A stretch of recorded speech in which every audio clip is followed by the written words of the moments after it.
Peace, people. Today is the day 6 of the R.Kelly trial, sex trial. It's not looking good for Brother Kells. I believe so far it's been 6 witnesses, and every last one of them becomes more and more damaging. Okay, today Azriel Clary was back on the stand, and she dropped more damaging evidence against R.Kelly. Okay, she said that the whole Gayle King interview was scripted. It was scripted by R.Kelly. R.Kelly told him what to say, and R.Kelly told him what not to say. And he also sat in on the interview when he wasn't supposed to. Okay, they said everything she said, they practiced, they rehearsed it. He went over and over with them. He told them the answers, told them how to answer the questions, and pretty much that's what they did, her and the other young lady, Jocelyn. R. Kelly scripted that whole thing. I mean, when you look at his part of it, it looks scripted. You remember the crying, the trying to cry, and the, oh God, and you know, he acted like a 5-year-old. And he did what a 5-year-old do. He scripted the whole thing with himself and with these young ladies. She said it on the stand. Okay. Then they went into this thing about these letters that he made them write. Not just her, all of the girls. Made them write these damaging letters against their families and their parents and their siblings.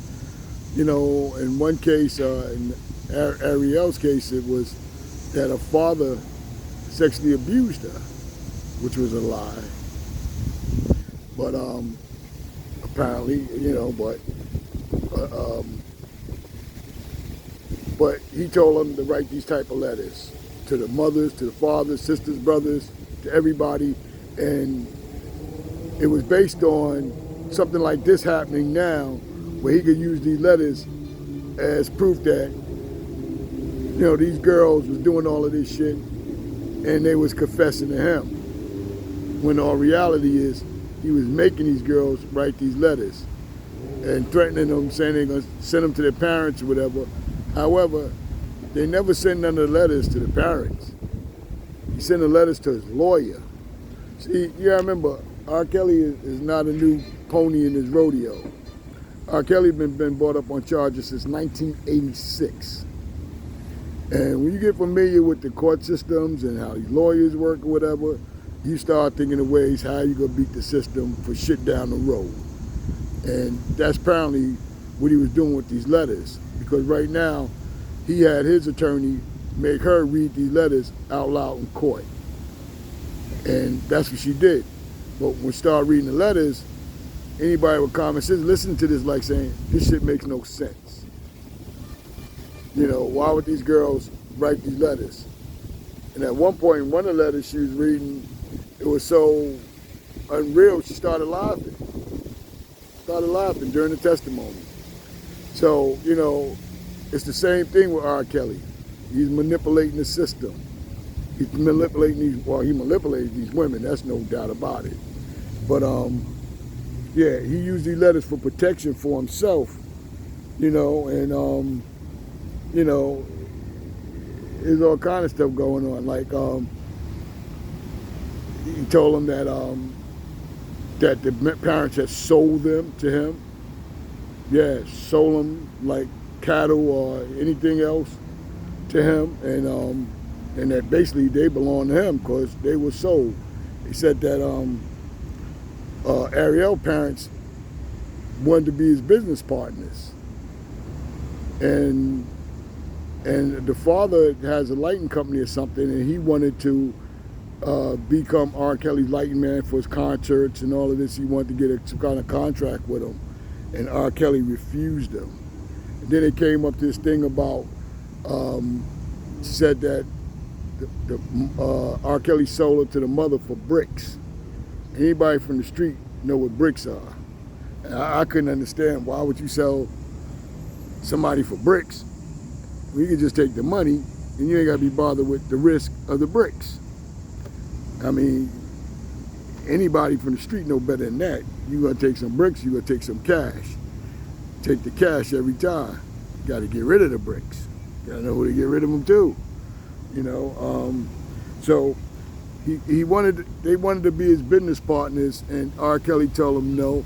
And there was a thing that came out that said that mother told R. Kelly that if he gives her $20,000 down payment and $10,000 a month, he would keep it quiet about him sexually having sex with their daughter as a minor.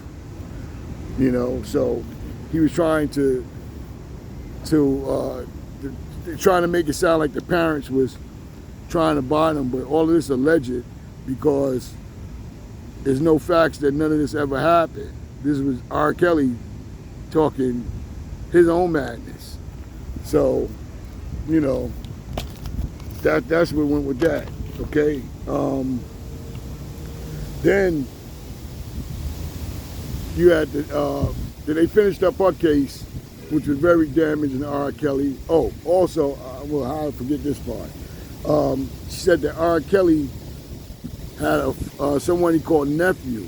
Now, I don't know if it was his actual nephew or somebody he called nephew as a nickname, but she said that R. Kelly told her one time to get dressed, put on something sexy, and he wanted to meet somebody.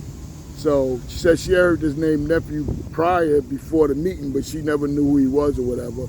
And R. Kelly took her somewhere where this guy was and made her have sex with him. And she said it happened more than once. She said that R. Kelly would videotape these things. And said at times, basically he would videotape when he was always naked, and at times he would join in on the sex. And that's kind of odd to me because, you know, considering that he wanted them to wear baggy clothes and they couldn't look at people and they couldn't look at men, for him to turn around and let this man have sex with this girl, I just find that a little weird. You know what I'm saying? Because if you're that jealous and possessive, you ain't letting nobody just slide up into your girls just like that, unless it was more to the story than what's being said. Okay?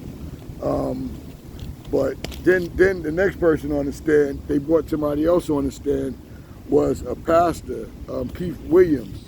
Keith Williams knew R. Kelly from way back. You know, he's a longtime friend of R. Kelly's. And he's a pastor. Well, he didn't do the ceremony for R. Kelly and Aaliyah, but he directed them to a pastor that would do the ceremony for him and Aaliyah. So, and this is where this racketeering thing comes in, because you start seeing all these people that played a role in different things that he was doing. You know, I mean, from the wedding certificate, somebody went and got that. The guy said he did all that on his own. Now you have this guy saying that he directed him to the person to marry them. So, you know, this is where the racketeering part comes in at. You know, and I mean, it don't look good for R. Kelly. It doesn't look good. And every witness that come up seemed to be more damaging. These people are not really helping this case. You know what I'm saying?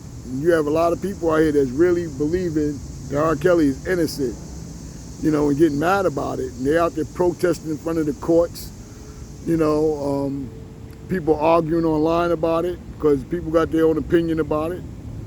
You know, I don't tell nobody what to do, but you draw your own opinion, right? And but R. Kelly definitely looked like it's not looking good for him. This is only day 6, and they say this thing would take up to 4 weeks. They have 40 witnesses. They have 200 pieces of evidence. Now they got 40 witnesses.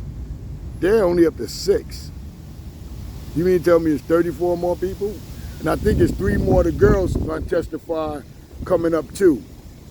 So I don't see where this is going to get no better for R. Kelly. I mean, they only interviewed 2 of these girls. And they still got 3 more to go. You know, and they got all this evidence against them. So we're going to see where it goes. But right now, don't look good for R. Kelly.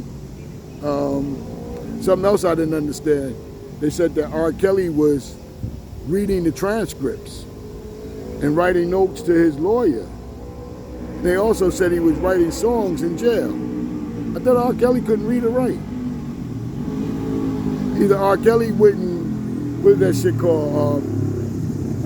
Just get phonics or something, where he took a crash course in reading and writing. Somebody's lying, because they said right out R. Kelly was reading the transcripts and writing his lawyer notes as the trial was going on, as well as writing songs in jail.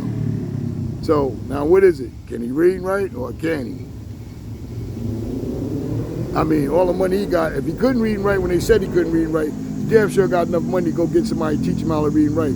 He had enough women around him to teach him how to read and write. But right now, that's where it is. Hey, please, hit that thumbs up button, hit that thumbs up button, hit that thumbs up like. Please like and subscribe for all my videos. Hey, you guys have a good day. Peace.